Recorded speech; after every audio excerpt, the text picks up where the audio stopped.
ಎಲ್ರಿಗೂ ನಮಸ್ಕಾರ. ನಾನು ನಿಮ್ಮ ಅಭಿಲಾಷ್. ಎಲ್ಲರೂ ಚೆನ್ನಾಗಿ ಓದ್ತಿದ್ದೀರಾ ಅಂತ ಅನ್ಕೊಂಡಿದ್ದೀನಿ. ಮತ್ತೆ ಚೆನ್ನಾಗೇ ಓದ್ತಾ ಇದ್ದೀರಾ. ಯಾಕಪ್ಪ ಅಂತ ಅಂದ್ರೆ ನನಗೆ ತುಂಬಾ ಏನು ಎನ್ಕ್ವೈರೀಸ್ ಬರ್ತಾ ಇದೆ, ಕಾಲ್ಗಳಾಗ್ಲಿ ಮೆಸೇಜ್ ಆಗ್ಲಿ. ಅದರಲ್ಲೇ ಗೊತ್ತಾಗ್ತಿದೆ ಎಲ್ಲರೂ ಚೆನ್ನಾಗಿ ಓದ್ತಾ ಇದ್ದೀರಾ. ಯಾರು ಚೆನ್ನಾಗಿ ಓದ್ತಾ ಇಲ್ಲ, ಸ್ವಲ್ಪ ಯಾರು ಗ್ಯಾಪ್ ಬಿಟ್ಟಿದ್ರಿ ಏನು ಈ ಮೀಸಲಾತಿ ಅಂತ ಪರ್ಪಸ್ ಅಲ್ಲಿ. ಸೊ ತಾವು ಮತ್ತೆ ಎಲ್ಲ ಚೆನ್ನಾಗಿ ಓದಿ ಅಂತ ಹೇಳ್ತಾ ನಾನೀಗೊಂದು ವಿಡಿಯೋ ಮಾಡ್ತಿರೋ ಉದ್ದೇಶ ಏನಪ್ಪಾ ಅಂತ ಅಂದ್ರೆ, ಮೊನ್ನೆ ನಮ್ಮ ಕರ್ನಾಟಕ ಸರ್ಕಾರದಿಂದ ಒಂದು ಕರಡು ಅಧಿಸೂಚನೆ ನಿಯಮ ಬಂದಿದೆ. ಓಕೆನಾ? ಇದು ಯಾವ ವಿಚಾರಕ್ಕೆ ಸಂಬಂಧಪಟ್ಟಂತೆ ಅಂದ್ರೆ, ಕರ್ನಾಟಕದ ಶಿಕ್ಷಣ ಇಲಾಖೆಯಲ್ಲಿ 2,500 ಕಂಪ್ಯೂಟರ್ ಶಿಕ್ಷಕರ ನೇಮಕಾತಿ ಕುರಿತು. ಓಕೆನಾ? ಇದೇ ಮೊದಲ ಬಾರಿಗೆ ಕರ್ನಾಟಕದಲ್ಲಿ 2,500 ಕಂಪ್ಯೂಟರ್ ಶಿಕ್ಷಕರ ನೇಮಕ ಮಾಡ್ಕೊಳ್ತಾ ಇದ್ದಾರೆ. ಕೆಲವ್ರಿಗೆ ಡೌಟ್ಸ್ ಇರ್ಬೋದು, ಸರ್ 2,500 ಕಂಪ್ಯೂಟರ್ ಶಿಕ್ಷಕರು ಏನಕ್ಕೆ ಅಂತ.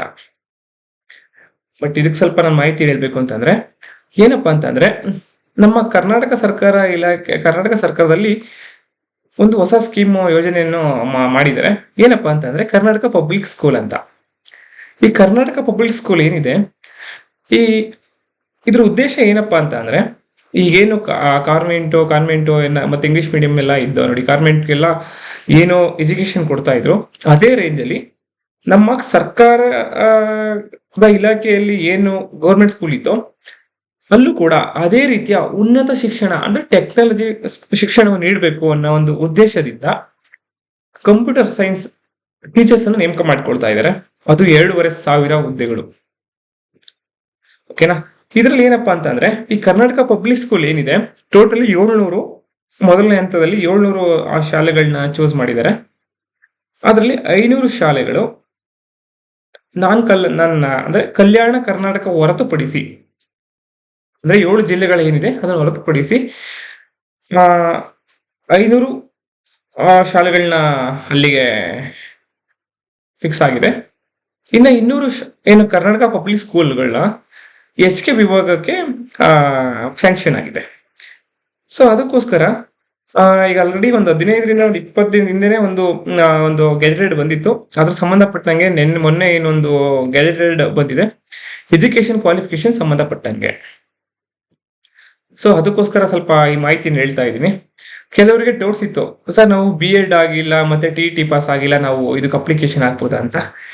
ಅದಕ್ಕೆಲ್ಲ ನಮ್ಮ ಏನು ಕರ್ನಾಟಕ ಶಿಕ್ಷಣ ಇಲಾಖೆಯ ಸೇವೆಗಳ ಸಾರ್ವಜನಿಕ ಶಿಕ್ಷಣ ಇಲಾಖೆ ನೇಮಕಾತಿ ತಿದ್ದುಪಡಿ 2026 ಒಂದು ಗೆಜೆಟೆಡ್ ಮಾಡಿಬಿಟ್ಟಿದ್ದಾರೆ.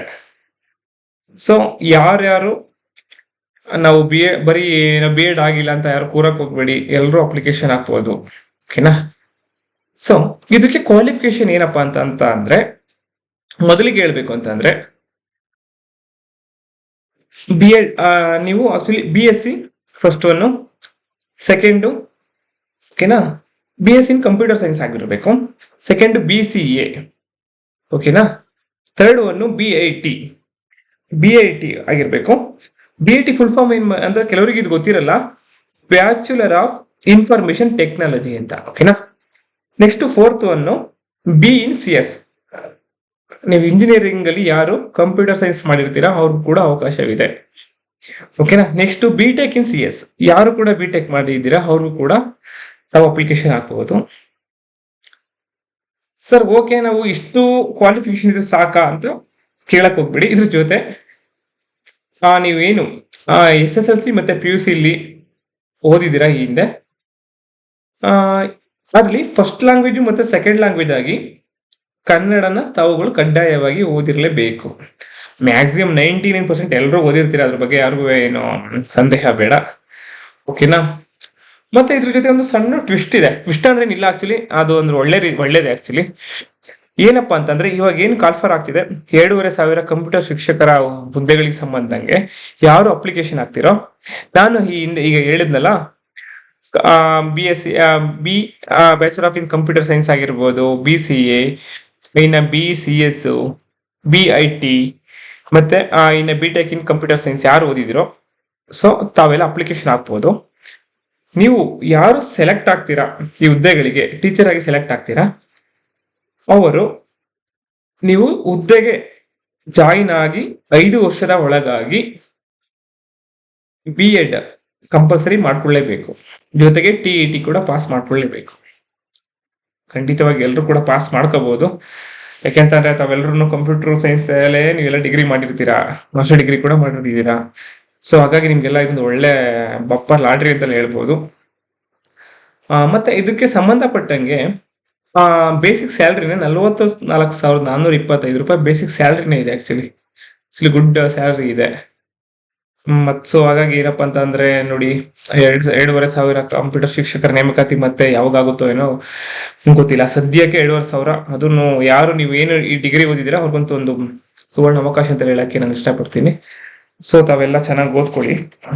ಮತ್ತೆ ಇನ್ನೊಂದು ಏನಪ್ಪಾ ಅಂತ ಅಂದ್ರೆ, ತುಂಬಾ ಜನ ಕಂಪ್ಯೂಟರ್ ಮೈನ್ ಥಿಯರಿ ಬುಕ್ಸ್ ಯಾವಾಗ ಬರುತ್ತೆ ಅಂತೆಲ್ಲ ಕೇಳ್ತಾ ಇದ್ರಿ. ಖಂಡಿತವಾಗಿಯೂ ಇನ್ನ ಕೆಲವೇ ದಿನಗಳಲ್ಲಿ, ಈ ವಾರದಲ್ಲಿ ಬುಕ್ಸ್ ಖಂಡಿತವಾಗಿಯೂ ಬರುತ್ತೆ.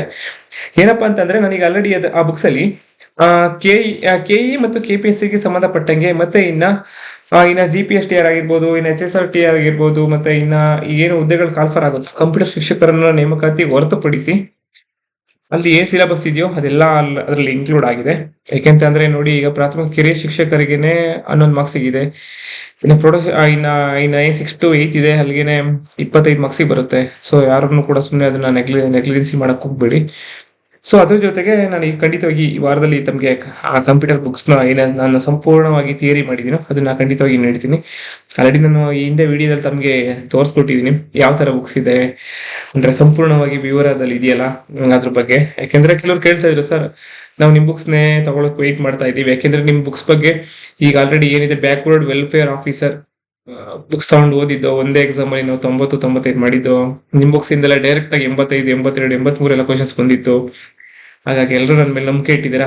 ಆ ನಂಬಿಕೆ ನಾನು ಖಂಡಿತವಾಗಿ ಉಳಿಸ್ಕೋತೀನಿ. ನೋಡಿ, ಕೆಲವರು ಬ್ಯಾಕ್ವರ್ಡ್ ವೆಲ್ಫೇರ್ ಆಫೀಸರ್ ಯಾವ್ದು ಸರ್ ಅಂತ ತುಂಬಾ ಜನ ಕೇಳ್ತಾ ಇದ್ರು. ನೋಡಿ,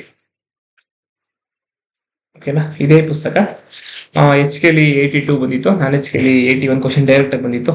ಯಾರು ಸಂಪೂರ್ಣವಾಗಿ ಥಿಯರಿ ಓದಿದ್ರು ಅವ್ರಲ್ಲಿ 92, 93 ಎಲ್ಲ ಮಾಡಿದ್ದಾರೆ. ಮತ್ತೆ ಇನ್ನೊಂದು ವಿಶೇಷ ಏನಪ್ಪಾ ಅಂತಂದ್ರೆ, ಈಗ 40 ಹುದ್ದೆಗಳೇನಿತ್ತು, 19 HKL ಇತ್ತು OBC, ನಾನ್ HK 21 ಇತ್ತು. ಅದರಲ್ಲಿ 31 ಸ್ಟೂಡೆಂಟ್ಗಳು ನಮ್ಮವ್ರೆ ಅಂತ ಹೇಳಕ್ಕೆ ನಾನು ತುಂಬಾ ಹೆಮ್ಮೆಯಿಂದ ಹೇಳಕ್ ಇಷ್ಟಪಡ್ತೀನಿ. ನಾನು ಅವಾಗ ಏನು ಕ್ವಾಲಿಟಿ ಕೊಟ್ಟಿದ್ದೆ ಅದೇ ಕ್ವಾಲಿಟಿನ ಖಂಡಿತವಾಗಿಯೂ ಏನು ಈ ಒಂದು ವಾರದಲ್ಲಿ ಬುಕ್ಸ್ ಬರುತ್ತೋ ಅದ್ರಲ್ಲಿ ಖಂಡಿತವಾಗಿ ಕೊಟ್ಟಿದ್ದೀನಿ. ಸೊ ಅದನ್ನ ಹೇಳಕ್ ಇಷ್ಟಪಡ್ತೀನಿ. ನೋಡಿ, ಇನ್ನೊಂದು, ಕೆಲವರು ಮೊನ್ನೆ ಸರ್ ಕನ್ನಡ ಕ್ವಶನ್ ಬ್ಯಾಂಕ್ ತೋರಿಸಿದ್ರೆ ಇಂಗ್ಲಿಷ್ ಕ್ವಶನ್ ಬ್ಯಾಂಕ್ ಯಾವುದು ಅಂತ ಕೇಳಿದ್ರಿ. ಆಲ್ರೆಡಿ ತುಂಬಾ ಜನ ಗೊತ್ತಿದೆ. ನೋಡಿ, ಇದೆ, ಓಕೆನಾ, ಜಯಶ್ರೀ ಅಭಿಲಾಷ್ ಅಂತ ಇದೆ. ಸೊ ಈ ಪುಸ್ತಕದ ವಿಶೇಷತೆ ಏನಪ್ಪಾ ಅಂತಂದ್ರೆ, 5,000 ಕ್ವಶನ್ಸ್ ಇದೆ. ಆಲ್ ಓವರ್ ಇಂಡಿಯಾದಲ್ಲಿ ಏನ್ ನಡೆದಿತ್ತು ಅದೆಲ್ಲ ಕ್ವಶನ್ಸ್ ಇದೆ. ಅದನ್ನೆಲ್ಲ ನಾನು ನಿಮ್ಗೆ ಸಪರೇಟ್ ಅಂದ್ರೆ ಡಿವೈಡ್ ಆಗಿ ಮಾಡ್ಕೊಟ್ಟಿದ್ದೀನಿ, ಚಾಪ್ಟರ್ ವೈಸ್ ಅಲ್ಲಿ ಡಿವೈಡ್ ಮಾಡ್ಕೊಟ್ಟಿದ್ದೀನಿ. ಅಂದ್ರೆ ಎಕ್ಸಾಂಪಲ್ 2026 ಯಾವ್ದು ಕ್ವಶನ್, ಯಾವ್ದಾವ್ದು ಕ್ವಶನ್ಸ್ ಆಗಿತ್ತು. ಎಕ್ಸಾಂಪಲ್ ಕಂಪ್ಯೂಟರ್ ಪರಿಚಯ ಅಂತ ಫಸ್ಟ್ ಚಾಪ್ಟರ್ ಇದೆ. ಅದರಲ್ಲಿ ಯಾವ್ದಾವ್ದು ಎಕ್ಸಾಮ್ ಇಂದ ಪಿಕ್ ಮಾಡಿದ್ರು, ಯಾವ ಸ್ಟೇಟ್ ಇಂದ ಪಿಕ್ ಮಾಡಿದ್ರು ಎಲ್ಲ ನಾನು 2026, 25, 24 ಅಂತ ಏನು ಹಿಂಗೆ ಡಿಕ್ರೀಸ್ ಲೆವೆಲ್ ಬಂದಿದ್ದೀನಿ.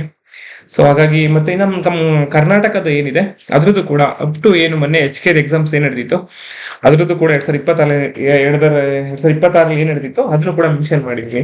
ನೋಡಿ, ಇದೇ ತರ ಆಲ್ ಓವರ್ ಇಂಡಿಯಾದು ಕೂಡ ಮೆನ್ಷನ್ ಮಾಡಿದ್ದೀನಿ. ಅವುಗಳಿಗೆ ಬೇಕಾದ್ರೆ ಯಾರಿಗೆ PDF ಬೇಕು ನಾನು ಶೇರ್ ಮಾಡ್ತೀನಿ ಅಂದ್ರೆ ಡೆಮೋ ಪೇಜಸ್ ನ. ಮತ್ತೆ ಕರ್ನಾಟಕದ ಎಲ್ಲಾ ಬುಕ್ಸ್ ಹೌಸ್ ಅಲ್ಲೂ ಕೂಡ ಅವೈಲೇಬಲ್ ಇದೆ. ಕೆಲವೊಂದು ಡಿಸ್ಟಿಕ್ ಸಿಗ್ತಾ ಇಲ್ಲ, ಯಾಕೆಂದ್ರೆ ಸ್ವಲ್ಪ ಅದು ಏನು ಟೀಚರ್ಸ್ ಕಾಲ್ಫರ್ ಆಗ್ತಿದೆ ಅಂತ ಗೊತ್ತಾದ್ಮೇಲೆ ಸ್ವಲ್ಪ ಔಟ್ ಆಫ್ ಸ್ಟಾಕ್ ಇದೆ. ಖಂಡಿತವಾಗಿಯೂ ಇನ್ನೊಂದು 2 days ಅಲ್ಲಿ ತಮ್ಮ ಎಲ್ರಿಗೂ ಅವೈಲೇಬಲ್ ಇದೆ. ಮತ್ತೆ ಫ್ಲಿಪ್ಕಾರ್ಟ್, ಅಮೆಝಾನ್ ಅಲ್ಲಿ ಕೂಡ ಔಟ್ ಆಫ್ ಸ್ಟಾಕ್ ಇದೆ. ಖಂಡಿತವಾಗಿ ಇನ್ನೊಂದು 2 days ಅಲ್ಲಿ ನಿಮ್ಗೆ ಅವೈಲೇಬಲ್ ಸಿಗುತ್ತೆ. ಸೊ ಹಾಗಾಗಿ ಚೆನ್ನಾಗಿ ಓದ್ಕೊಳ್ಳಿ. ಅತಿ ಶೀಘ್ರದಲ್ಲಿ ಏನು ಥಿಯರಿ ಬುಕ್ಸ್ ಏನ್ ಕೊಡ್ತೀನಿ. ಖಂಡಿತವಾಗಿಯೂ ನಾನು ಯಾವುದೇ ರೀತಿ ಒಂದು ವರ್ಡ್ ಹಾಕಿಲ್ಲ. ಬಟ್ ಕೆಲವರು ಹೇಳ್ತಾರೆ, ಸರ್ ನಾವು ಥಿಯರಿ ಓದ್ಬೇಕಲ್ಲ, ನೀವು 500 ಪೇಜಸ್ ಇದೆ ಅಂತ ಬೇರೆ ಹೇಳಿದ್ರಿ ಲಾಸ್ಟ್ ವಿಡಿಯೋದಲ್ಲಿ, ಓದ್ಬೇಕಂತ ಕೇಳ್ತೀರಾ. ಖಂಡಿತವಾಗಿ ಓದ್ಲೇಬೇಕು. ಯಾಕೆಂದ್ರೆ ಇದೇನು ನಮ್ಮ ಟೀಚರ್ಸ್ ಎಕ್ಸಾಮ್ಸ್ ಆಗಿರ್ಬೋದು, ಇನ್ನ ತುಂಬಾ ಎಕ್ಸಾಮ್ಸ್ KE ಕೊಡ್ತಿದ್ದಾರೆ. ಈ KE ಏನಾಗುತ್ತೆ ಅಂತಂದ್ರೆ, ನೀವು ತುಂಬಾ ಕಂಪ್ಯೂಟರ್ ಅಲ್ಲಿ ಪರ್ಫೆಕ್ಟ್ ಇದ್ರು ಕೂಡ 15 ತೆಗೆಯೋದು ತುಂಬಾ ಕಷ್ಟನ ಪರಿಸ್ಥಿತಿ ಇದೆ. ಯಾಕಂದ್ರೆ ತುಂಬಾ ಪೇಪರ್ ಅನಾಲಿಸಿಸ್ ಮಾಡಿರೋದ್ರಿಂದ ನಾನು ಈ ವಿಚಾರ ಹೇಳ್ತೀನಿ. ಸೊ ಆ ಉದ್ದೇಶವನ್ನು ಮನಗೊಂಡು ನಾನು ಫುಲ್ ಡೆಪ್ತ್ ಆಗಿ ಆಗಿದ್ದೀನಿ. ಯಾಕಂದ್ರೆ ಇನ್ನೊಂದೇನ್ ಗೊತ್ತೇನ್ರಿ, ನೀವು ಒನ್ ವರ್ಡ್ ಇತ್ತು ಅಂತ ಅನ್ಕೊಳ್ಳಿ. ಸೊ ನೀವು ಒನ್ ವರ್ಡ್ ಇತ್ತು ಅಂತಂದ್ರೆ ನೀವು ಇಲ್ಲಿ ಏನ್ ಬುಕ್ಸ್ ಅಲ್ಲಿ ಓದಿರ್ತೀರಾ ಅದನ್ನೇ ನೀವು ಎಕ್ಸಾಮ್ಸ್ ಅಲ್ಲಿ ಬಂದ್ರೆ ಮಾತ್ರ ಬರೀತೀರಾ. ಇಲ್ಲ ಅವನೇನಾದ್ರು ಸ್ವಲ್ಪ ಟ್ವಿಸ್ಟ್ ಮಾಡಿಕೊಟ್ರು ಅಂತ ಅಂದ್ರೂ ನೀವು ಖಂಡಿತವಾಗಿಯೂ ಅದನ್ನ ಕನ್ಫ್ಯೂಸ್ ಆಗ್ತೀರಾ. ಸೊ ಆ ಒಂದು ಉದ್ದೇಶದಿಂದಲೇ ನಾನು ಫುಲ್ ಸ್ವಲ್ಪ ಡೆಪ್ತ್ ಆಗಿ ಕೊಟ್ಟಿದ್ದೀನಿ. ಈ ವಾರದಲ್ಲಿ ಖಂಡಿತವಾಗಿ ಎಲ್ಲಾ ಬುಕ್ಸ್ ಅವೈಲಬಲ್ ಇದೆ. ಅದರಲ್ಲೂ ಯಾರು ಈ ಕಂಪ್ಯೂಟರ್ ಟೀಚರ್ ಗೊತ್ತಿದ್ರ ತಾವಂತೂ ಓದ್ಲೇಬೇಕು. ನೋಡ್ರಿ, ಇನ್ನೊಂದ್ ಏನ್ ಹೇಳ್ತೀನಿ ಅಂತಂದ್ರೆ, ನನ್ ಬುಕ್ಸ್ನೇ ಅಂತಲ್ಲ, ಯಾವ್ದೇ ಬುಕ್ಸ್ ಆಗ್ಲಿ ಹೋಗ್ಲಿ ಡೆಪ್ತ್ ಆಗಿ ಓದಿ. ಡೆಪ್ತ್ ಆಗಿ ಓದಿದ್ರೆ ಮಾತ್ರ ಸಕ್ಸಸ್ ಆಗಿ ತುಂಬಾ ಸಾಧ್ಯ. ಯಾಕೆಂತಂದ್ರೆ ಈಗ ಕಾಂಪಿಟೇಷನ್ ತುಂಬಾ ಇದೆಯಲ್ಲ, ಸೊ ಹಾಗಾಗಿ ಕ್ವಶನ್ಸ್ ಕೂಡ ಇನ್ ಡೆಪ್ತ್ ಆಗಿ ಬರುತ್ತೆ. ಓಕೆನಾ, ಇದೆ computer question bank. So available in Kannada also. ಎಲ್ಲ ಬುಕ್ ಹೌಸ್ ಅಲ್ಲೂ ಆಲ್ರೆಡಿ ಅವೈಲಬಲ್ ಇದೆ. ಓಕೆನಾ, ವಿತ್ ಡಬಲ್ ಕಲರ್ ಕೊಟ್ಟಿದ್ದೀನಿ. ಎಲ್ರಿಗೂ ಒಳ್ಳೇದಾಗ್ಲಿ. ಮತ್ತೆ ಇನ್ನೊಂದು ವಿಚಾರ ಏನಪ್ಪ ಹೇಳ್ಬೇಕು ಅಂತಂದ್ರೆ, ಕೆಲವ್ರು ಹೇಳ್ತಿದ್ರಿ ಸರ್ ನಮ್ಗೆ ಕೆಲವು ಟಫ್ ಇದೆ, ಅದನ್ನ ಸ್ವಲ್ಪ ಕ್ಲಾಸ್ ಮಾಡಿ ಅಂತ ಕೇಳ್ತೀರಿ. ಖಂಡಿತವಾಗಿಯೂ ನನ್ಗೆ, ಯಾಕಂದ್ರೆ ನಾನು ವರ್ಕ್ ಮಾಡ್ತಾ ಇರೋದು ಪೊಲೀಸ್ ಇಲಾಖೆಯಲ್ಲಿ, ಬಿಡುವಿನ ಸಮಯದಲ್ಲಿ ಈ ಏನು ನೆಕ್ಸ್ಟ್ ವೀಕಲ್ ಬುಕ್ಸ್ ಬರುತ್ತೆ, ಬುಕ್ಸ್ ನ ತಮ್ಗೆಲ್ಲ ನಿಮ್ ಮುಂದೆ ಕೊಟ್ಟ ತಕ್ಷಣನೇ ಕೆಲವೊಂದು, ಈಗ ನೋಡಿ ಈಗ ಎಕ್ಸಾಂಪಲ್ ಏನು ಅಂತಂದ್ರೆ, ನಾನು ಈಗ ಫಸ್ಟ್ ಕಂಪ್ಯೂಟರ್ ಪರಿಚಯ ಅಂತ ಫಸ್ಟ್ ಚಾಪ್ಟರ್ ಹಾಕಿದೀನಿ. ಅದು ನಿಮ್ಗೆ ನಾನು ಪಾಠ ಮಾಡ್ಲಿಲ್ಲ ಅಂದ್ರೂ ಅರ್ಥ ಆಗುತ್ತೆ, ಇನ್ನೊಂದು ಎಲ್ಲೋ ವಿಡಿಯೋ ನೋಡಿದ್ರು ಅರ್ಥ ಆಗುತ್ತೆ, ಇಲ್ಲ ರಿವಿಷನ್ ಕೊಟ್ರೆ ಎಲ್ರಿಗೂ ಅರ್ಥ ಆಗುತ್ತೆ. ಆದ್ರೆ ಲಾಜಿಕಲ್ ಗೇಟ್ ಏನಿದೆ, ಮತ್ತೆ ಇನ್ನು ಇಂಟರ್ನೆಟ್ ಸೆಕ್ಯೂರಿಟಿ ಏನಿದೆ, ನೆಟ್ವರ್ಕಿಂಗ್ ಏನಿದೆ, ಸ್ವಲ್ಪ ಡಿಫಿಕಲ್ಟ್ ಇದೆ. ಏನಕ್ಕೆ ಡಿಫಿಕಲ್ಟ್ ಇದೆ ಅಂತ ಅಂದ್ರೆ, ನೋಡ್ರಿ ಎಕ್ಸಾಂಪಲ್ ಇದು ಒಂದು ಮೌಸ್ ಮೇಲೆ ನನ್ ಕೈಯಲ್ಲಿ ಕ್ವಶನ್ ಫ್ರೇಮ್ ಮಾಡುವಂತ ಕೊಟ್ರೆ 100 ಕ್ವಶನ್ ಫ್ರೇಮ್ ಮಾಡ್ತೀನಿ. ಸೊ ಈ ಇದೆಲ್ಲ ಇದ್ದೇ ಇರುತ್ತಲ್ಲ. ಸೊ ಹಾಗೆ ನೆಟ್ವರ್ಕಿಂಗ್ ಸ್ವಲ್ಪ ಯಾರು ಈಗ ಟೆಕ್ನಿಕಲ್ ಫೀಲ್ಡ್ ಅಲ್ಲಿ ಓದಿದ್ರೆ ಅವ್ರಿಗೆ ಸ್ವಲ್ಪ ಅರ್ಥ ಆಗುತ್ತೆ, ಬೇರೆಯವ್ರಿಗೆ ಅರ್ಥ ಆಗಲ್ಲ, ಮತ್ತೆ ಕನ್ಫ್ಯೂಸ್ ಕೂಡ ಆಗುತ್ತೆ ಕೆಲವರಿಗೆಲ್ಲ. ಸೊ ಆಗಕ್ ಹೋಗ್ಬಿಡಿ. ಇದೇ ಪ್ರಗತಿ ಪಬ್ಲಿಷರ್ ಅನ್ನ ಏನೊಂದು ಚಾನಲ್ ಇದೆ, ಇದೇ ಚಾನಲ್ ಅಲ್ಲಿ ನಾನು ಮುಂಬರುವ ದಿನಗಳಲ್ಲಿ ನೆಕ್ಸ್ಟ್ ವೀಕ್ ಬುಕ್ಸ್ ರಿಲೀಸ್ ಮಾಡಿದ ತಕ್ಷಣ ಖಂಡಿತವಾಗಿಯೂ ನಾನು ನಿಮ್ಗೆ ಕ್ಲಾಸ್ ಮಾಡ್ಕೊಂಡು ಹೋಗ್ತೀನಿ. ಯಾಕೆಂತಂದ್ರೆ ಸ್ವಲ್ಪ ಡೆಪ್ತ್ ಆಗಿ 2,500 ಟೀಚರ್ಸ್ ಅಂತಂದ್ರೆ ಯಾರಿಗುಂಟು ಯಾರಿಗಿಲ್ಲ ಅಲ್ವಾ. ಸೊ ಹಾಗಾಗಿ ಎಲ್ರು ಚೆನ್ನಾಗಿ ಓದ್ಕೊಳ್ಳಿ. ಮತ್ತೆ ಯಾರು ಮಿಸ್ ಮಾಡಕ್ ಹೋಗ್ಬೇಡಿ. 2,500 ಇದೆ. ಮತ್ತೆ ಇನ್ನ ಪ್ರಾಥಮಿಕ ಆಗಿರ್ಬೋದು, ಕಿರಿಯ ಮತ್ತೆ ಮಾಧ್ಯಮಿಕ ಆಗಿರ್ಬೋದು, ಪ್ರೌಢಶಾಲಾ ಶಿಕ್ಷಕರ ನೇಮಕಾತಿ ಕೂಡ ಕಾಲ್ಫರ್ ಆಗ್ತಾ ಇದೆ. ಇನ್ನ 1,000 ಹುದ್ದೆಗಳು, ಅದು 75,000 ಹುದ್ದೆಗಳು ಕೂಡ ಕಾಲ್ಫರ್ ಆಗ್ತಾ ಇದೆಯಲ್ಲ.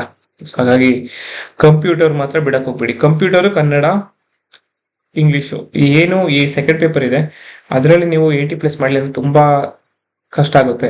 ಸಕ್ಸಸ್ ರೇಟ್ ಸಿಗೋದೇ ತುಂಬಾ ಕಷ್ಟ. ಆ ಉದ್ದೇಶಕ್ಕೋಸ್ಕರ ತಾವು ಹೇಳ್ತಾ ಇದೀನಿ, ಓದಿ. ನಂದು ಅಂತಲ್ಲ, ಯಾವುದೇ ಬುಕ್ಸ್ ಓದಿ, ಓಕೆನಾ. ಬಟ್ ಪರ್ಫೆಕ್ಟ್ ಆಗಿ ಓದಿ, ಯಾವುದೇ ರೀತಿ ಕನ್ಫ್ಯೂಸ್ ಆಗಿ ಹೋಗ್ಬೇಡಿ, ಇನ್ ಡೆಪ್ತ್ ಆಗಿ ಓದಿ ಅಷ್ಟೇನೆ. ಓಕೆನಾ, ಎಲ್ರಿಗೂ ಒಳ್ಳೇದಾಗ್ಲಿ. ನಾನು ಇವಾಗ ಏನ್ ಹೇಳಿದ್ದೆ, BSc, BCA ಮತ್ತೆ BIT ಮೀನ್ಸ್ ಅಂದ್ರೆ ಬ್ಯಾಚುಲರ್ ಆಫ್ ಇನ್ಫಾರ್ಮೇಶನ್ ಟೆಕ್ನಾಲಜಿ ಅಂತ, BE in CS, BTech in CS ಎಲ್ಲ ಯಾರ್ಯಾರು ಓದಿದಿರಾ ಅವರೆಲ್ಲ ಅಪ್ಲಿಕೇಶನ್ ಹಾಕ್ಬೋದು. ಓಕೆನಾ. ಆಮೇಲೆ ಕೊನೆಯಲ್ಲಿ ಹೇಳ್ದಂಗೆ 5 ವರ್ಷ ಒಳಗಡೆ ನೀವು B.Ed ಮತ್ತೆ TET ಪಾಸ್ ಮಾಡ್ಕೊಳ್ಬೇಕಾಗುತ್ತೆ ಅಷ್ಟೇನೆ. ಓಕೆನಾ, ಅದ್ಬಿಟ್ಟು ಏನಿಲ್ಲ. ಎಲ್ರಿಗೂ ಒಳ್ಳೇದಾಗ್ಲಿ. ನನ್ನ ಚಾನಲ್ನ ಸಬ್ಸ್ಕ್ರೈಬ್ ಮಾಡೋದಿರೋ ಮಾಡ್ಕೊಳ್ಳಿ, ಚೆನ್ನಾಗಿದ್ರೆ ಮಾತ್ರ.